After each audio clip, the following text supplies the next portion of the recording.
আসসালামু আলাইকুম। আজকে আপনাদেরকে দেখাচ্ছি মশার হাত থেকে কোয়েল পাখিকে বাঁচানোর উপায়। কোয়েল পাখিকে মশায় কামড়ালে কোয়েল পাখির পা ফুলে যায়, কোয়েল পাখির অনেক সমস্যা হয়, ডিম প্রোডাকশন কমে যায়, কোয়েল পাখি অসুস্থ হয়ে যায়। এই জন্য আমি এই ব্যবস্থা করেছি। এটা হচ্ছে একটা ফিল্টার নেট। ওই যে মাছ যে বন্যা হলে যে মাছের ঘেরে যে বেড়া দেয়, সেই টাইপের এই নেটগুলা অনেক টেকসই, মজবুত। এটা দিয়ে আপনি মনে করেন মশা ঢুকতে পারবে না, এই জন্য এই ব্যবস্থাটা করে।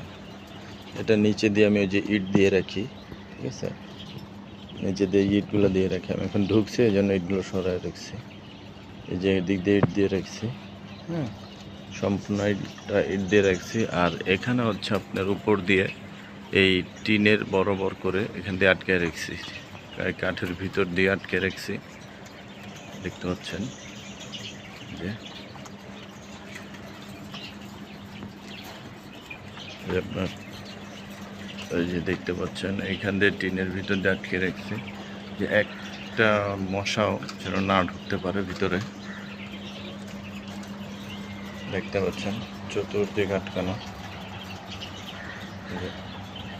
এই যে নিচে মাছি কিন্তু ঢুকতে পারতেছে না ভিতরে, দেখতে পাচ্ছেন, এই যে ভিতরে ঢুকতে পারছে না। এটা দিলে পাখির খুব উপকার হয়, যে মশা পাখিকে কামড়াতে পারে না, পাখি খুব ভালো থাকে আর কি। তো আপনারাও চাইলে এরকমভাবে করে দিতে পারেন, কারণ মশা খুব ক্ষতি করে পাখির। এই জন্য আপনারাও দিতে পারেন, সমস্যা নেই। আর এগুলো অত বেশি দামও না। আপনি 2000 টাকা হলে এক বান্ডিল পাওয়া যায়, 1500, 2000, 1200 এরকম ইয়া অনুযায়ী, সাইজ অনুযায়ী আর কি। বাজার দেখে নেবেন আপনারা। দেখতে পাচ্ছেন এই পাশটা আটকে দিয়েছি টিনের সাইড দিয়ে, টোটাল ওই ভিতর সাইডটা আটকানো আছে, দেখতে পাচ্ছেন। এই যে একটা মশাও ঢুকতে পারবে না ভিতরে।